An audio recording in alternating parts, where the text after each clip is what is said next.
Welcome to Talking Giants, presented by SeatGeek. I'm your host, Bobby Skinner, here with my co-host, Justin Pennick. And we got ourselves a Mailbag podcast. And we're straying away. I can't do the Joe Schoen, Brian Daboll, job security fired. I can't do it every week.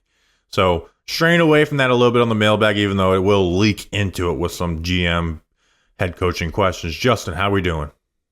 Bobby, I'm good. Really excited for today's Mailbag. We're kind of putting our own little GM hats on and maybe revisiting this offseason what we would have done, or a move or whatever that Joe Schoen shouldn't have done maybe. So that's going to be the first question. I'm excited about that. We're going to have some Brian Burns, Kayvon Developing conversations.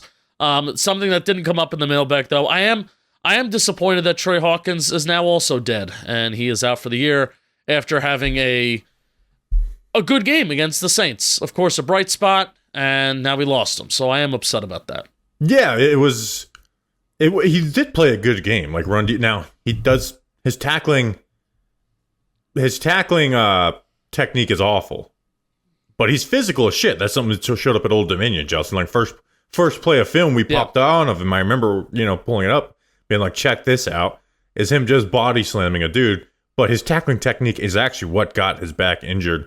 It's not the serious injury of all time, but I was just hoping to see a second game of him even looking average. Instead, we have this one game to cling on to all offseason. Like, that's what we'll think about him and be like, is there anything there?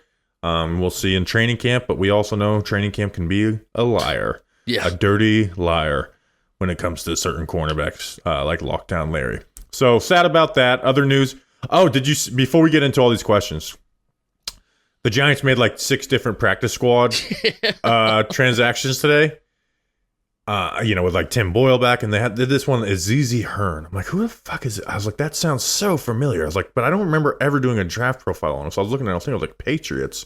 And I went to my notes from our Patriots-Eagles joint practice, and I had a note, like, Azizi Hearn is looking pretty good in the nickel.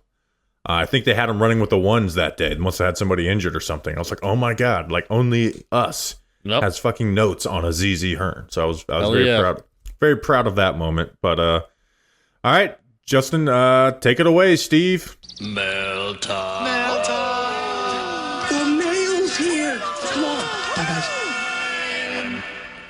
Here's the mail. It never fails. It makes me want to wag my tail. When it comes, I want to wail.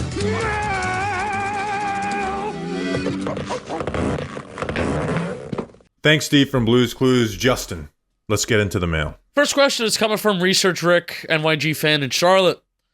What's the single worst move the Giants made this calendar year in hindsight? Is it the wrong defensive coordinator? Is it the decision to not re-sign one of Saquon Barkley, Xavier McKinney, or Ashawn Robinson, or all three? How about the wrong free agent / trade targets, like acquiring Brian Burns, any offensive line decisions, not acquiring defensive tackle 2, quarterback 2, and cornerback? How about the decision to not trade up in the first round, even though we'll get to if that was a decision? Decision to not trade up in the second round, or other. So, Bobby, the single worst move the Giants made this calendar year in hindsight, in your opinion? So a lot of people gravitate to the QB position, and that could be the worst for them personally and their job security. But still, me as a fan who doesn't get fired, I'm drafting Neighbors over the QB 4 to 6 trio until Bo Nix is more consistent and JJ McCarthy and Michael Penix make one single snap in the NFL. Locke sucks, but how much does that affect me 2 years from now that they fumbled the backup quarterback position? Trading up, if they had the opportunity to trade up, yes, but they didn't. They didn't. Unless you want to be like, well, if they offered 4 first round, but in reality, we saw it on Hard Knocks. We heard it. What we saw on Hard Knocks is the exact same thing we heard the day before the draft, and then right around the exact same time on Hard Knocks, we got the messages being like, this is what happened. The Patriots aren't going to do it.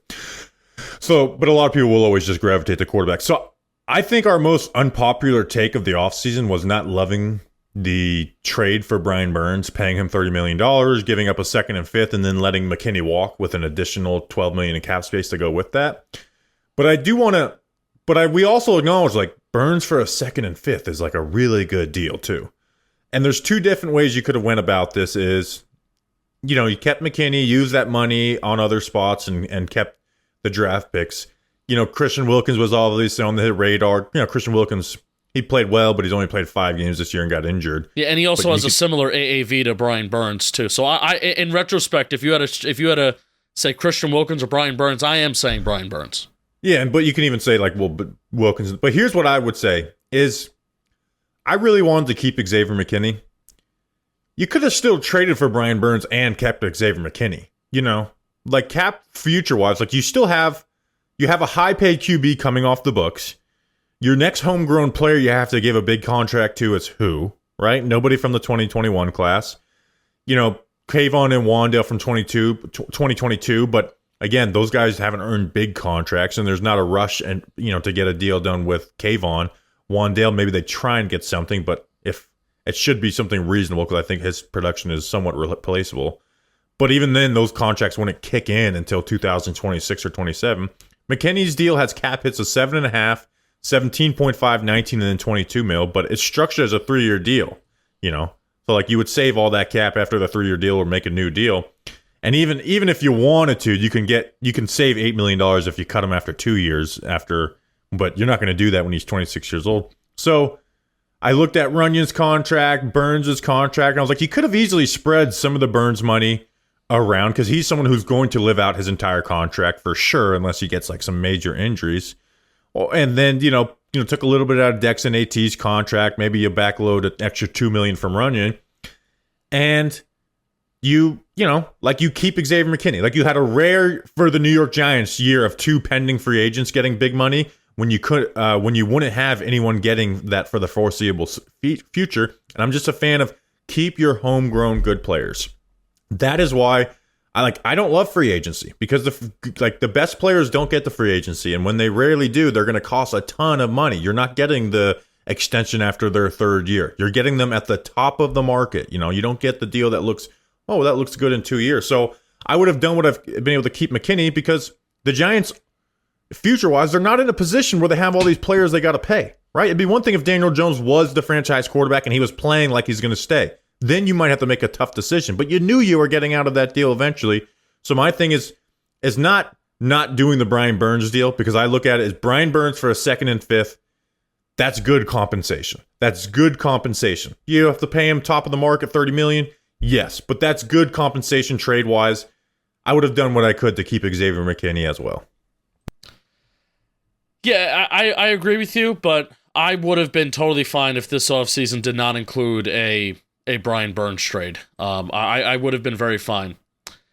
Brian Burns is a good player, but I think that's the issue, is that as a fan base right now, we're separating, and we overhype some of our good players on the roster, and I feel like we're forgetting what really good players are, or what really consistent players are. Brian Burns is having a good year for Brian Burns. Right now he has 7 sacks. He has 8 QB hits, 8 additional QB hits according to PFF, and then 32 hurries. So it's a solid year. If right now he's 24th in overall pass rush win rate among guys that have 50% of the qualified snaps on PFF, 24th in win rate, that's tied with Chase Young.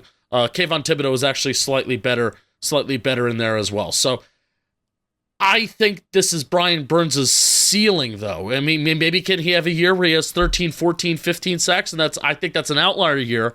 But I just think this is the player who Brian Burns is. And let's forget the 2nd and the 5th round pick for now. But I just don't think for $30 million that's really worth it for the Giants. And here's who they could have had. If you just take that $30 million average annual value, here's what they possibly could have done. And 3 guys who, in hindsight, I did like these guys, but doing football coverage last year, these are 3 guys that are really good. You have Xavier McKinney, 4 years for $67 million. That's 16.75 AAV. Kendall Fuller is a cornerback from the Commanders who is now on the Miami Dolphins, who had a really, really good year last year in a very undisciplined Washington Commander defense. Kendall Fuller got 2 years, $15 million. That's 7.5 AAV. And DJ Reader, who is one of the best interior defensive linemen in the NFL, especially when it comes to stopping the run. He's had a little bit of a renaissance the last 2-ish years at getting after the quarterback. This year with the Lions isn't exactly what he did with the Bengals, but 2 years for $22 million, that's 11 AAV. Those 3 guys, if you add up their AAVs, it's $35 million, and then Brian Burns is getting 30. So it's $5 million over the AAV. But would you rather have those like 3 guys like that who are solid depth pieces, and then McKinney could be a star in your secondary? And then also you get to keep, now this is where you do bring the second round pick into it, and then you also get to keep your second round pick, and that's a high-end second round pick that you can have for 4 years. So I don't know. I would rather have those 4 pieces. You could sign 3 guys with that $30 million AAV, plus the second round pick and the 5th round pick. So, but those 4 sort of impact players instead of Brian Burns for $30 million a year. Here's where I disagree with you, because I think those 4 players, do they make the Giants team this year better than what they are? Absolutely. Absolutely. And then you have, like you said, Kool-Aid McKinstry most likely to go with it, even though, like you said, they probably wouldn't do that because they probably wouldn't double up on corner, but they should. Like they very much should be like, okay, well, we can go out and we can sign a guy like a Kendall Fuller and free agency, and then also draft a corner. Like, that's okay, Joe Shane. The reason why I disagree with that, though, is those are DJ Reader's 30, Kendall Fuller's 29, they're 2-year deals, where Brian Burns does help you in the now and also is signed through his age 30 season. So, again, I think I wouldn't, maybe in the moment because you wanted to do something decent this season, but now that the season's winding to an end, I would rather have Brian Burns than Kendall Fuller, DJ Reader. And again, I just think you could have made Xavier McKinney work. And I don't think you could have. You absolutely could have. You don't need to be the Saints to backload a couple contracts. And again, I think when we talk about like team building and like, oh, this position's replaceable and stuff. Okay, but the Giants don't have talent. So they need to keep the talented players they have. When they get to a position where they have so many talented players and then they have a franchise quarterback that they have to pay for the next 5-6 years and you're going to have to keep moving, then you make those decisions. The Giants should be in the acquiring talent and not letting any homegrown young talent go. Again, the Saquon thing I think is a little different. We've seen the Giants. The Giants have a better rushing attack this year compared to last because of some of the investments made in the offensive line and Tracy being a good draft pick. But with I didn't want to see McKinney go. Like, my tweets beforehand were, I just don't think there's really any good reason for Xavier McKinney to not be on this team going forward. Yeah. And my whole argument of adding the McKinney plus the 2 other players, even if those 2 other players are kind of just, they're kind of just patches, right? They're kind of just Band-Aids. It's not addressing the root cause of talent, but that's what the draft is for. And even a guy like adding another corner would have allowed Deonte Banks to develop. It would have given him a cushion of, okay, you can start as a CB1 and we'll see what we got in you. But then you have the fallback on another veteran being in there that could take over CB1. It doesn't put Cordell Flott in a situation where he has to start. He's going to get in there. He's going to play. We'll see how he looks. And then, adding another interior defensive lineman, just patching these holes that the Giants weren't able to address in the draft because you're every year you're not going to have 11 draft picks like you did in 2022. So, and it's not just about adding the players for me too, and then keeping that second round pick. I don't love Brian Burns as a player. That's also part of this issue. I think Brian Burns is we're seeing Brian Burns' ceiling at age 26 that is going to be a player that's going to give you 11 to 12 sacks at most, and it's fine. He's a fine football player.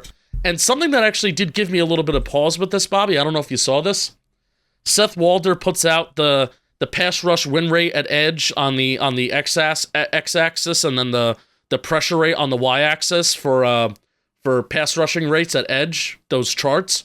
So Brian Burns, even though PFF doesn't have him like overall win rate and pressure rate, it doesn't have him that high, Brian Burns is up there with Donnell Hunter, Nick Bosa, Myles Garrett, Trey Hendrickson, Will Anderson Jr. is a little bit below him pressure rate rise, but similar pass rush win rate for ESPN. I don't like the way ESPN tracks theirs. Which I would there's agree. Too many times where I come away from a game, I was like, this doesn't match what the eye test says. I think they do it by the player tracking data. And they don't do it it by using their eyes and like, is this a win in 2.5 seconds?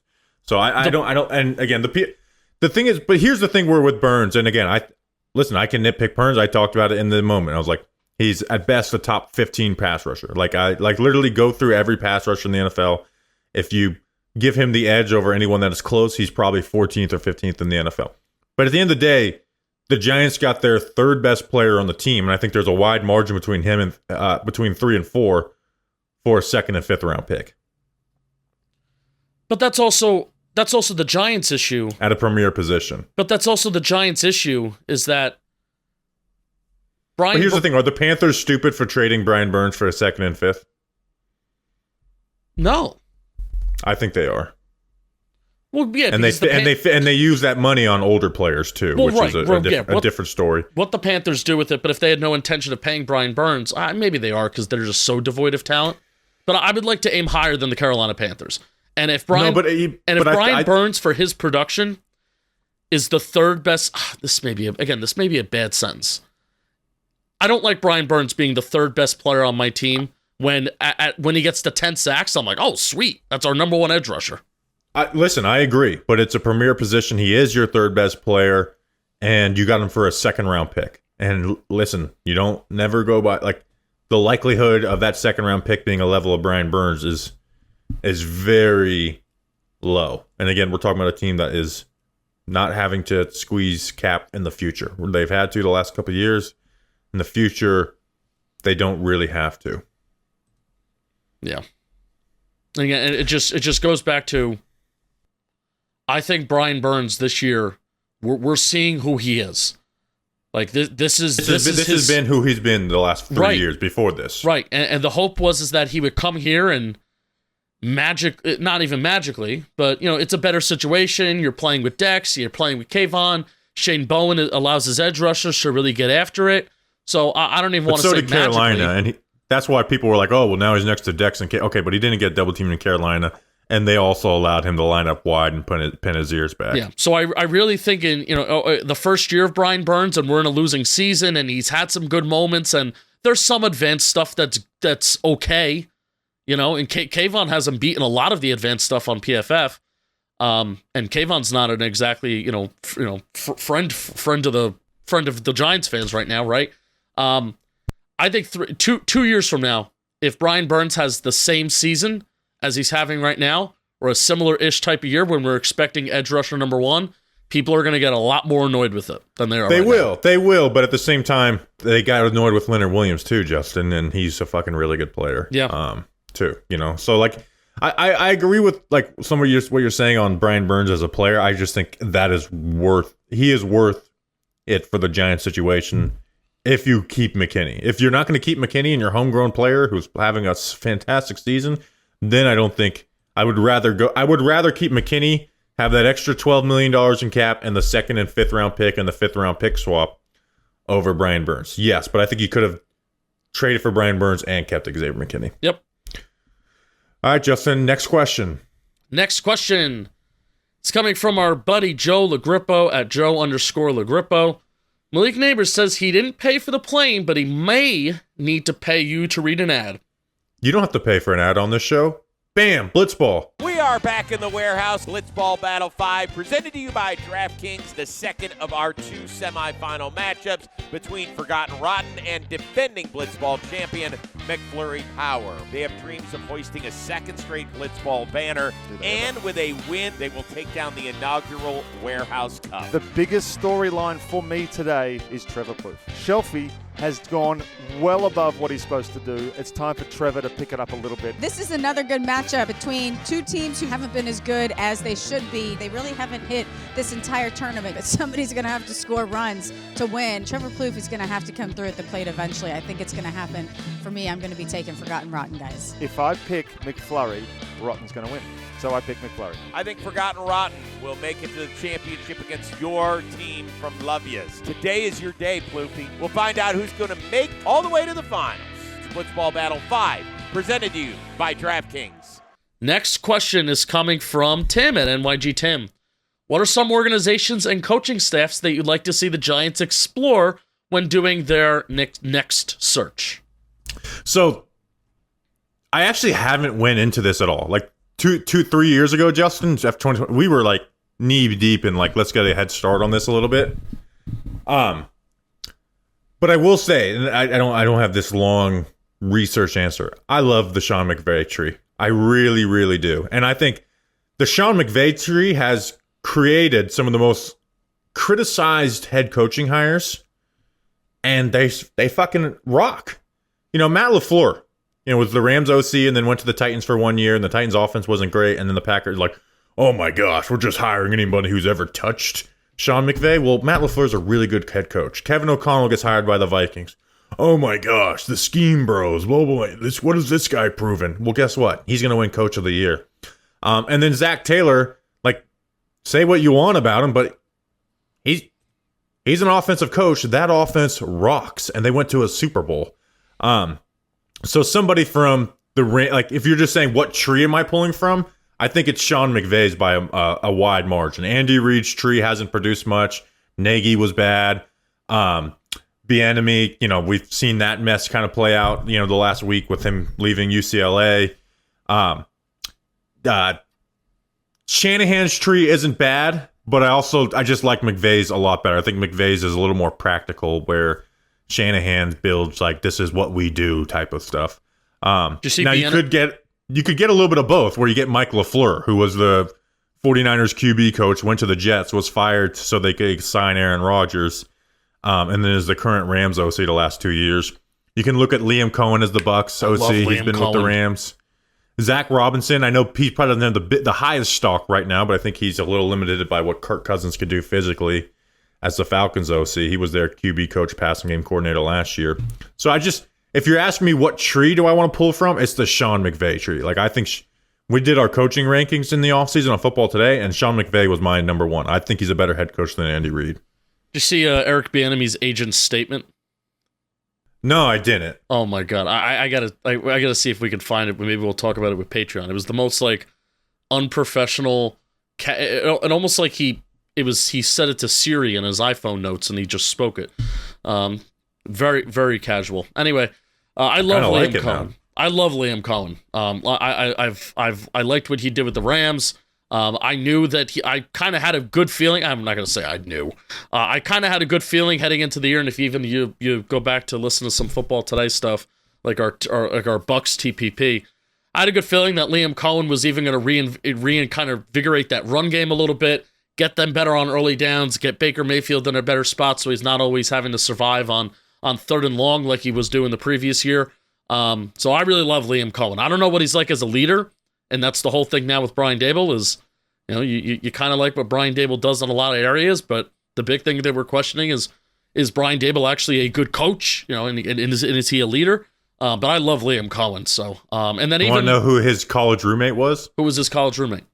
Who was his wide receiver at UMass?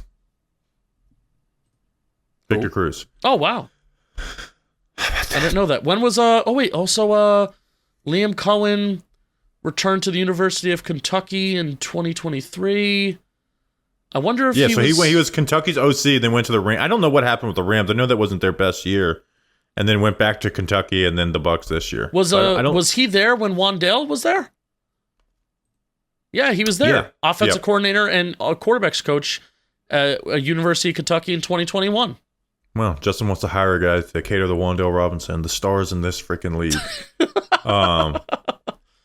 Yeah, but anyways, like I like the Sean McVay tree if we're pulling from it. I even thought of this question from like GM wise too, and I mean Kansas City and Detroit, right? Are like the two franchises that you're like. Sure, but I feel the Kansas City is a little bit of Andy Reid, Patrick Mahomes, and they've done a good job. But they're also very good talent evaluators too. No, I agree too. But the Rams, like I think their drafts have been stellar. That is so true. You know, they were my favorite draft class, this most recent one in the moment, and then they're proving that to be the best one this year. They finally had top 100 picks again, and they've crushed all of them. Yeah, and think about you know the year before getting guys like Puka and Kobe Turner. So they've done a good job. The Ravens, anytime you pull from them, they don't draft for need. They take swings on guys who have talent or maybe don't have fit in the cookie cutter position and get those guys. So guys from the Ravens. Yeah. I will say this though, because we did our preview of all the Giants GM candidates last cycle, and we probably, honestly, I don't know if we're going to be doing that again. Yeah, I got to... the GM is so much harder to figure out if they're going to be good if they haven't done the job, because you can be the assistant GM to a great GM and be suck at it being a GM. So GM, I think there's, from the outside in, I think we can get a decent idea of who can be a decent GM and shit like that, but it's just... From the outside looking in, and I think even when you're interviewing these guys, it's just hard to determine if they're going to be a good. Yeah, I think you can determine if they're going to be a bad one, but unless they've been a GM before, we can't come on here and be like, this guy's going to be a great GM hire. I think with coaching, you can be more confident about it, even though it's not a perfect science. But with GM, it's very hard to do. You got to see the results. Yeah, the stove has to get a little bit hotter for me to get back to what I was doing in 2021 and in terms of prepping for GM candidates and stuff like that. But I will say, Bobby, I mean, they were down to 2 candidates, basically. It was Joe Schoen and it was Adam Peters. I think those were the 2 guys that they were really down to. What did we say about Joe Schoen? Joe Schoen was more of a process guy. Seems like he had a better pulse on everything that being a GM entails. And we talked about how Adam Peters seemed like he had a much better pulse on scouting and evaluation, where Joe Schoen was more like with process and trading and contracts and stuff like that. And now, lo and behold, this GM cycle, I think both of us share a desire to have a GM that is a good evaluator, right? Yeah, talent, again, process is a prerequisite. At the end of the day, how you get talent. Or you could be like Gary Myers. Did you see Gary Myers' tweet the other day? It's like, I think the Giants should hire Bill Belichick, but they should hire a GM who specializes in the draft and free agency. Oh, okay. Okay. Good thought, Gary. What other type of GM is there, Gary? Good thought, man. Right on, brother. I love Gary Myers. All right, next question. Wraith Digital Prince at Wraith Digital. A lot of people are now throwing about Daboll's previous stats as offense coordinator in other places. Did Josh Allen make Brian Daboll look like the guru and not the other way around? I mean, Josh Allen's great. So, but here's what I'll say about this. And I think we did this mailbag a little early in the season. I don't think we did something similar, and I went and pulled some notes from that. One, Josh Allen's development wasn't just normal. It was the best development we've ever seen for a quarterback, ever. Here's the other QBs that Brian Daboll has coached as an OC or a QB coach. Chad Pennington, Kellen Clemens, and then Brett Favre is the Jets QB coach. Brady Quinn, Derek Anderson, and Colt McCoy is the Browns OC. Matt Moore is the Dolphins OC. Matt Castle and Brady Quinn is the Chiefs OC. Now, I've never viewed him as like a guru. I think we just use that for any offensive coach who has a good offense. But to me, he's a good offensive mind. I watched the film, bro, and I still see an offensive mind that I'd like to pair with a young QB with. He gives you some training wheel stuff with built-in aggression as what he wants to do. And listen, I know Kafka was play caller, but he did get the most out of Daniel Jones before it fell apart. So, when I look at Brian Daboll, I look at a guru who has like his identity as this great offensive mind. No, but what I do look at is an offensive coach who I think is pliable to his talent and wants to be aggressive and doesn't have stale, now they've ran a lot more isolation stuff this year, but I think it's been a little bit with the quarterback. I like Brian Daboll's offensive mind. Do I think he's one of the best in the NFL? Do I view him as a Kevin O'Connell, Sean McVay? Absolutely not. But I think, I like if you have him with your young offensive quarterback, your rookie QB. I think that's at least a good enough position for a quarterback to succeed. Yeah, I've never questioned Brian Daboll's ability to lead an offense, and if anything, I'm still confident in that. I'm confident that if Brian Daboll gets a quarterback in here, that maybe the offense can do some fun things and be about it, right? But it is about the little things. I feel like the little things have shown their ugly head this year. Where this team should have a little bit of talent. This team should I feel like these wide receivers should be better. I know that's very quarterback dependent.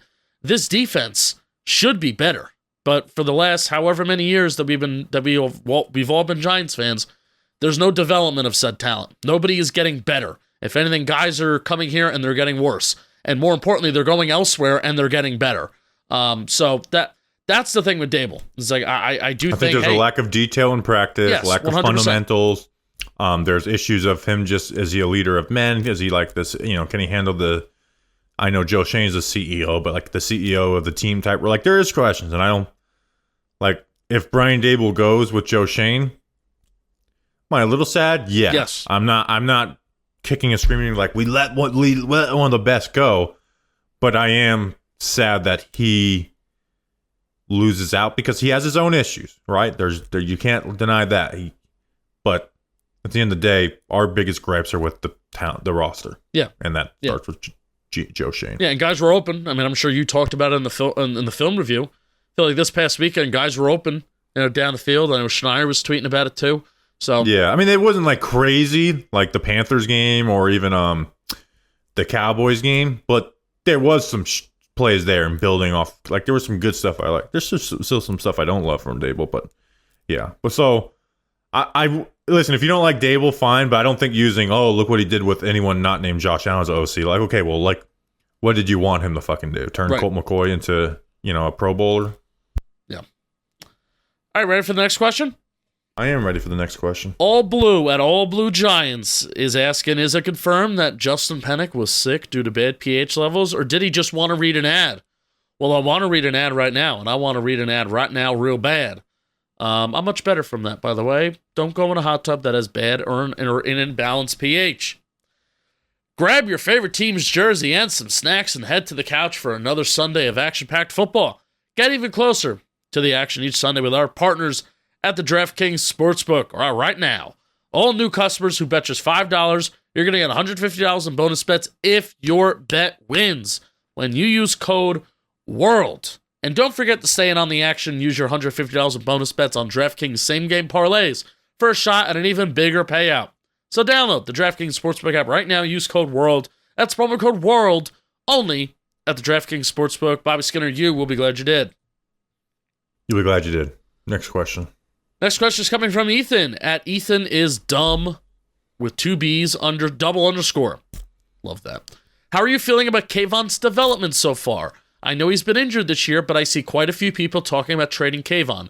Bobby, before you go, it was quite a pleasant surprise where I was looking at Kayvon Thibodeau's stats on PFF, some of the advanced stuff, the win rate, pressures, pass rush productivity, and stuff like that. And I made the noise, like this is pretty decent. This is pretty good. And I was surprised at that. And the film matches it, right? The numbers you're talking about, like the pass rush win rate went from 6.4% last year to 14.4%. Last year he was 53rd out of 55. This year he's 18th out of 61 for the edge position. Love it. The pass rush productivity is the same, but you're not getting the sacks. Like he essentially went from 2.5 sacks, hits or pressures in a game to 3 this year. He's obviously low in both those numbers. Now, we knew the sack numbers weren't sustainable from last year, according to his level of play, but we asked for more consistency, and we have gotten that. And it shows up on film too, right? This is not just looking at numbers, but like it has showed up on film, but he's still not a great player. Like when I do my top 10 rankings I love the top. I reference that so much when talking about this team. My top 10 rankings going off of this year, I'd put him 5th, which is sad, but still, there's 48 guys on the roster who I view as worse players. But when you watch the film, he looks like a better player. But I only see him win against bad tackles still. That's the thing. Which you can make money and be productive in the NFL doing this. But he hasn't had any dominant games this year, where last year he at least had some dominant games. His best game this year is against a rookie, Tyler Guyton, who has been bad. But he hasn't had that dominant game this year. He only has 3 sacks on the year. Doesn't have more than 5 sacks, hits, and pressures in any individual game. So, am I still disappointed in him in the 5th overall pick? Yes, but I was worried that what he was last year, it was going to be the lack of consistency and no sacks. So, at least we've gotten a little more consistency, but we're not getting the sacks. And I think this is just kind of what he is, unfortunately. And we could talk about, I want to talk about his 5th-year option and stuff, but that's where I'm at with Kayvon. So I'm disappointed, but I'm glad it's not last year where it's just sacks building up empty film catalog. Yeah, I'm with you. I was pretty surprised to see some of the advanced stuff, but then also why you're surprised to see the advanced stuff is because you don't feel the impact. You just don't feel the impact player that Kayvon Thibodeau maybe should be. But I'm at a point where I've accepted that this is who he is, and I'm kind of cool with it. The biggest gripe that I have about his game, Bobby, he's listed at 258 pounds, yet he plays the game like he's 275 pounds. Yet he tries to win and be a pass rusher like he's 275 pounds. I think that's the thing that bothers me the most about his game. So I just don't think he has the power. Right. He thinks, and he thinks that he plays like he's heavier than he is. And he doesn't have the great, like, quickness. Like, he works around the corner. He's working his hands better this year. He's dipping the edge a little better. But he's not the guy who is just like, man, I'm, one misstep and he's making me pay. He's more of like just kind of beat you around the corner, and then he'll work an outside in rip. And that's kind of what you get. And I still think there's still development. But I don't know if we're ever going to look back and be like, this is the guy that I wanted with the 5th overall pick. But you still pick up his 5th-year option, right? Like, it's going to be $14.7 million in 2026. That would be the 21st highest average annual value right now, but obviously it'll be lower than that when that comes around. But you really can't explore an extension this offseason because you're not paying him anywhere close to top dollar, and he's not going to settle for anything less than what he thinks he would get in the open market. If you know Kayvon, he's not going to be in a rush to sign a contract just to get one. He's going to want to test himself. So like you just need to pick up his 5th-year option and hope it gets better. But I don't know how this is ever a guy you extend early. And then if he hits the open market, is he a player that is worth what he'll command? So you're kind of in a tough spot with Kayvon Thibodeau. But hopefully after next year, then we're like, okay, let's try and extend this player. Or you tag him and you keep him for a 6th year, like you can play that game. But it's just you're in a very weird spot with Kayvon Thibodeau on this team. I just did the whole. What are other edge rushers that are getting like 14 per year? Jonathan Cooper and Wosu from the Seahawks. Hassan Reddick's getting 15. Alex Highsmith, Bryce Huff, they're all getting 17 million. Chase Young is getting 13. Cameron Jordan's getting 13. DeMarcus Lawrence gets 13. Carl Granderson gets 13. Preston Smith, 12.5. Zadarius Smith, 11.5. And then Judon's getting 11.25. But he's not going to re-sign for that average annual value, though. That's just a 5th-year option. But I was thinking, well, what would his AAV be at this point? And wouldn't it be around 14, 15? Well, you just can't do that because it's his 3rd year. So if a player after his 3rd year hit the open market, he would get more. No, I'm not saying right now, but I'm saying hypothetically. But here's the thing: that's why you're not going to get an extension done, right? Because if you told me we can do that, yeah, but I don't think Kayvon's never going to sign that. He's not going to sign that early. And I'm not comfortable paying him. Yeah, you're not going to pay him 25. You're not. No. Hell no. Yeah, you're not paying him $20 million. You're not extending him for $20 million per year. Like, no. even if there's a chance you could look back and be like, man, wish we would have done that, but he just hasn't shown enough to have that type of confidence. Not at all. No. All right, next question. Next question is coming from Jerry. That's Step Back Jerry with the G. Gary. If we That's have Jerry. Jerry starts with a G sometimes. How's it spelled? Well, Jerry in his name is Jerry, and then Step Back Jerry is with a G. That's still Jerry. It's just Jerry with a G. Sure. If we have a new GM and coach, would you be opposed to the Giants trading the 1 or 2 to help rebuild the roster? They think they are a QB away. A new GM may think otherwise and take a more long-term approach. As a fan, Jerry hates it, but he would much rather that than reaching on a QB. Maybe right the wrong from 2018.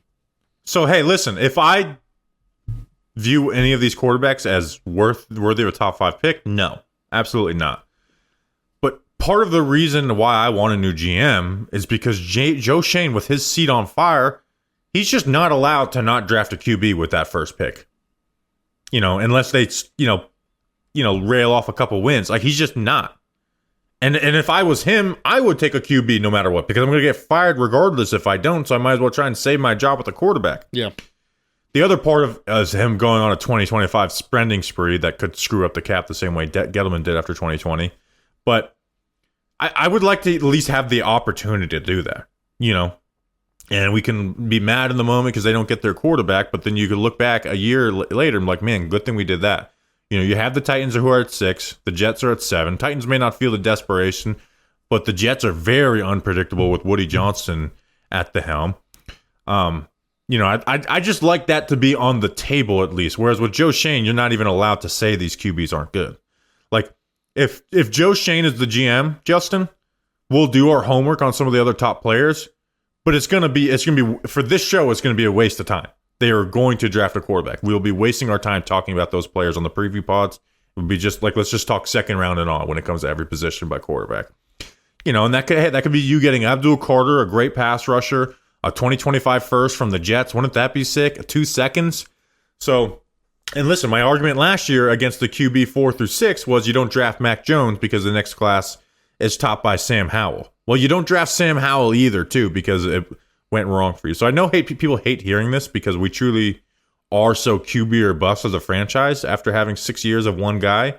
It makes you not want to hear anything else.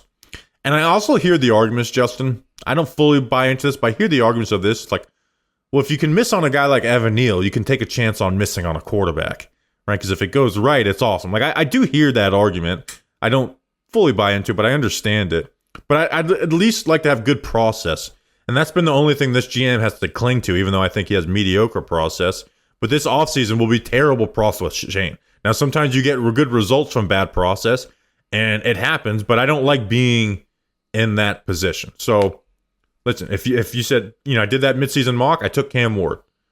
But if when we go watch the film bro and all 22 and slow shit down, like, this is not real, then I don't. But I would like a GM to have the opportunity to make a decision. Where I think with Joe Schoen, they don't really have a decision to make. It's just take whichever quarterback they think is best. Yeah. But part of me would love to trade down. I would love it. Now, I part of me also wants... Well, that's because you probably don't like these quarterbacks, right? I gotta watch Shador. Watching Cam Ward gives me anxiety. He's 45% Drew Lock, 45% Jameis Winston, 10% Lamar Jackson. I haven't watched Shador yet, but Shador I still have that sour taste in my mouth of him throwing his offensive line under the bus against Nebraska. That was really, really bad, man. Really, really bad. You can't do that shit. But if he plays good, you get over some of that shit. We would say that every fucking year, man. If you play good, then all the problems go away. Okay, but it is true. It is true. Peyton Manning threw his offensive line under the bus at some point. And again, listen, there's people who will just act like, oh, Shador, if you have any red flags, you're just out of your mind. You're an old head. That's not true. I agree with you. But if I watch this tape and I'm like, this is sick, I'm looking past a lot of those things. Yeah, again, I gotta watch the tape, bro. I started to watch it on Cam Ward. Gives me an anxiety every single play. Anxiety attack every single play, and then Shador we'll see. But also, hey, man, Travis Hunter seems also fucking sick, too. And trading back... I like Abdul Carter. Trading back, and Joe Schoen now has me scared for... number one, I'm scared of with Joe Schoen drafting. And then number two, even if they do the right thing and they clean house and they get everybody out of here, I'm now scared for that first year's GM. I'm now scared for that draft class after seeing what happened with Joe Schoen. That there was none of his scouts in here, and it was just I hate blaming that. People use that as an excuse, and I'm like, okay, but you're telling me he didn't get good evaluations in on the guys he fucking drafted? But now I'm scared of that. So I would rather almost just trade back, get more picks for next year, and really hey, let's kick off this rebuild with a bunch of freaking first round and second round picks, top 100 picks. Let's really kick off this rebuild and have all those top 100 picks in the second year of a regime where they have a much better idea of what they want and where their roster is. Right. I get that. But at the end of the day, the answer to this question, if I think these quarterbacks are worth taking the top 5, then I'm taking them. If not, then yes, I would like to trade down. I will you'll never convince me just to take a quarterback just for the fucking sake of taking a chance on a quarterback. You'll never convince me to believe in that. Yeah. Next question. And I would much rather wait on quarterback, whether that is bringing in Jameis for a year or insert another placeholder quarterback here. I would much rather wait on quarterback for another year or whatever to form up this roster to get in a good spot, because if the roster is in a good spot, then I feel like my team can be more aggressive getting a QB, whether that is via trade, whether that is trading up in the draft, or even free agency, but free agency is unlikely. Get the roster in a better spot. That's my thing. I will say this. I'm not one of these people like, oh, next year's class is like the Arch thing. Here's the people who listen, the name, it freaking flashes at me too. Tell me his 2 best full games of why you want to draft Arch Manning. Like, I gotta, listen, I love the idea. I think it's a little more just looking at the name. But, Arch has to, start multiple games before we can crown him this next great quarterback, Right. All right. Maybe, hopefully he will. Even if he doesn't go to the Giants, I think it'd just be sick to have another awesome Manning in the NFL. Yeah. But got to see him play first. All right, next question. Next question, Big Blue Break at NYG_break. In your opinion, was the good defensive performance by our preseason roster this week more of a product of our guys playing well or the Saints playing badly? Bobby, I'll leave it at there. Leave it at that. So I'll keep this one quick. I did want to recap this a little bit because I went to the film being like, what happened defensively? So mostly it's the Saints offense. But I think the Giants adjusted well against a bad Saints offense. The Saints got in heavy personnel a ton, and the Giants matched that with a true 3-4 defense, having a 5-man front, going hard against the run. They had a good amount of run blitzes that led to tackles for a loss.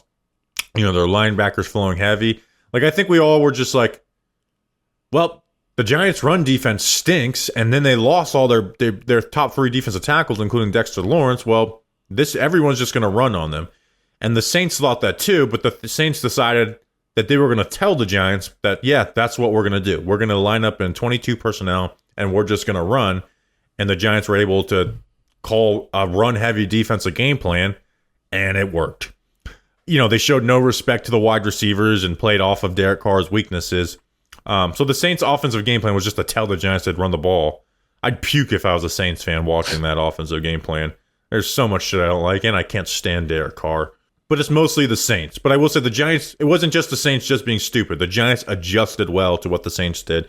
Elijah Chapman, dude, he fucking whooped their guards' asses. Cesar Ruiz, whoever. I was shocked to see him bring some of that knockback power to those guys. The Saints are a mess, but the Giants did match that well. But I don't think those guys' effort is going to be replicated this week versus the Ravens. I think the Ravens are going to stomp the shit out of them. The Saints are also a zone team. The Ravens run a lot more gap. It's harder to play defense against that when you don't have the personnel. Yeah, I think it's much easier to spot effort and heart when the team that you're going up against is bad. And that's going to be a lot more difficult to spot this weekend because the Ravens are just going to kick our ass. So yeah, yeah.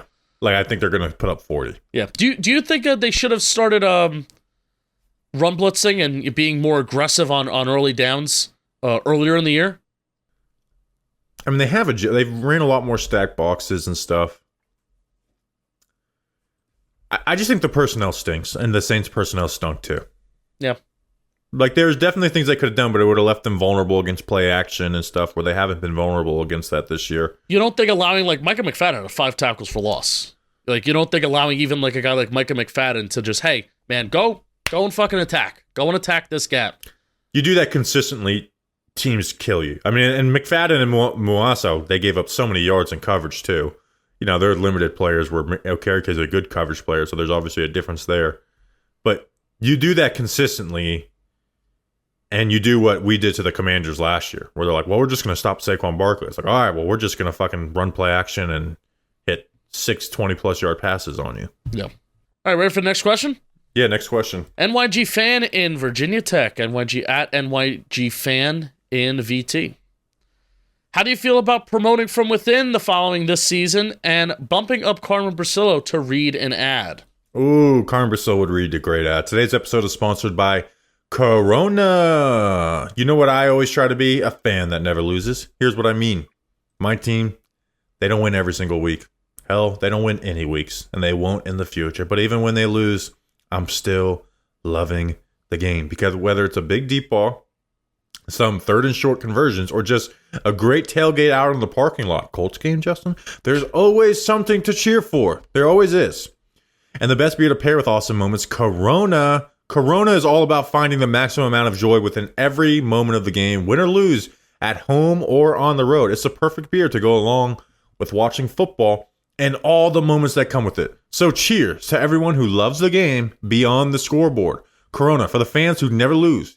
Get yours at ordercorona.com for 21 plus. Relax responsibly. Corona Extra Beer, imported by Crown Imports, Chicago, Illinois. You'll be glad you did. I'll show you, Tornado. Justin, next question. At Vin Cooks, Vin_Cooks, how many general manager / head coach combos have led their team to the number 1 overall pick and then both returned to coach and roster build for the following season? So I went and looked at this since the 2000s started. So going from recent to the early 2000s. 2022, the Bears had it. They traded the pick to the Panthers. Poles is obviously there. Matty Eberflus was fired in this, their second year after the first pick. And this is talking about when they traded the Panthers pick, not when they had the Panthers pick the next year. 2019, the Bengals, had the first pick. So when I say the year, this is the year they were bad, and then the following years when they made the draft. So 2019, Bengals get the first pick. They draft Joe Burrow. They've kept Tobin and Zach Taylor. They're still there. That's a success. Even though they're bad this year, that's been a success. 2017, the Browns drafted Baker Mayfield. They kept Dorsey and Hugh Jackson. Jackson was fired in season. Dorsey was fired after the 2019 season, 2 seasons later. 2014, the Bucs drafted Jameis Winston. They kept Jason Light after his first year and Lovie Smith. Lovie was fired after the season. Jason Light's still there. 2009, the Rams drafted Sam Bradford. They kept Devaney and Spags, both fired after the 2011 season. So they got 2 more years after that. 2004, the Chargers they drafted Eli and traded him. They kept A.J. Smith through 2012.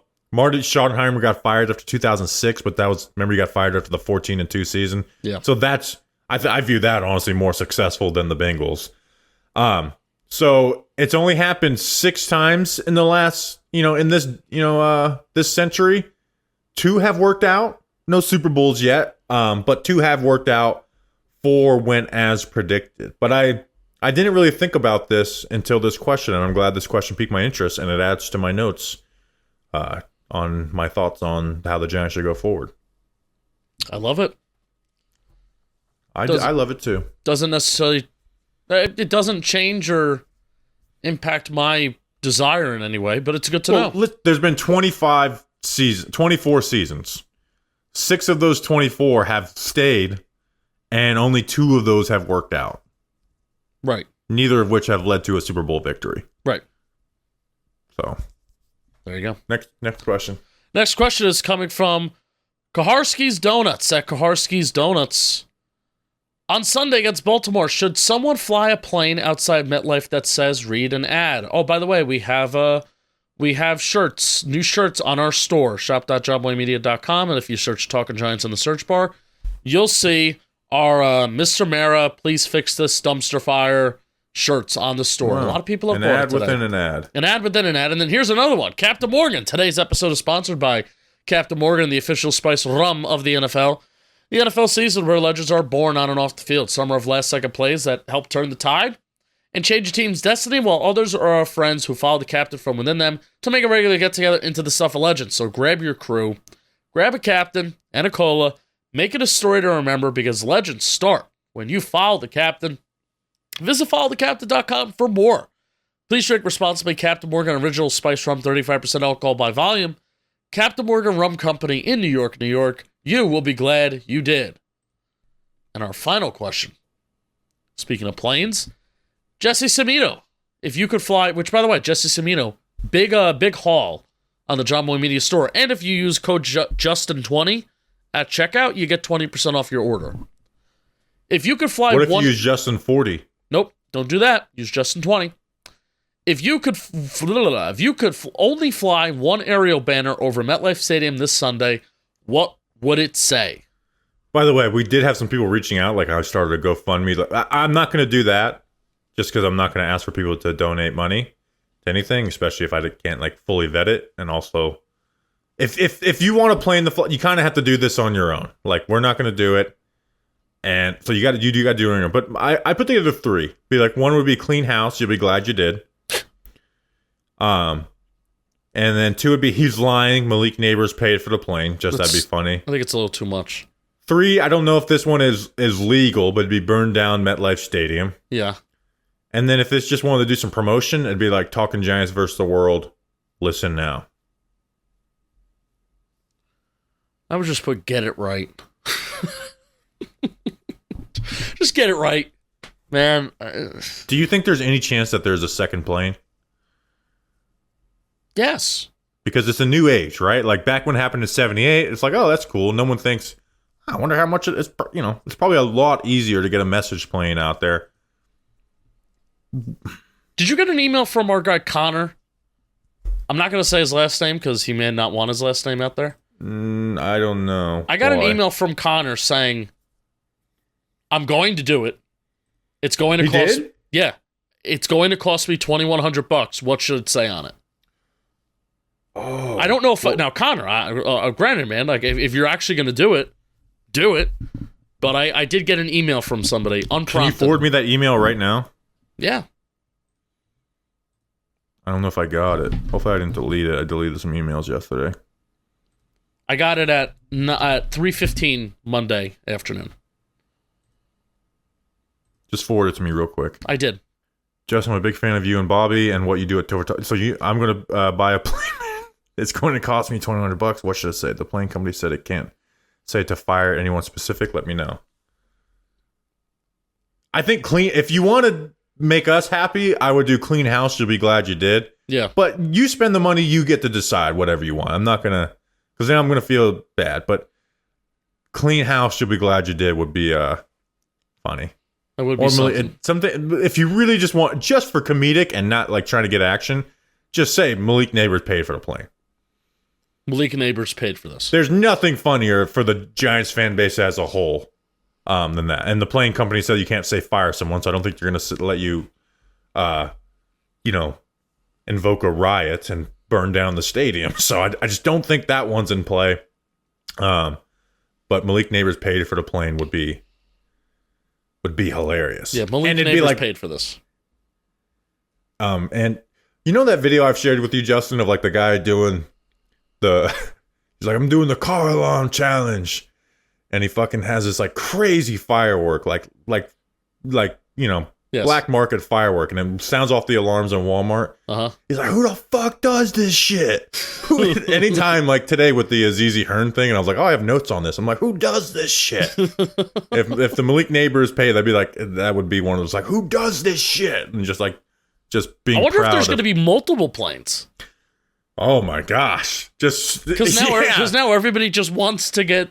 It'll be like the flying monkeys in the Wizard of Oz. Oh my god! Could you imagine, Mara? Like, I won't make the meme, but it's like, I mean, we got to create some memes. It's like the in George Bush's ear. Like there's a second plane. Oh Jesus! Could you imagine if there's just plane after plane? Now I want this.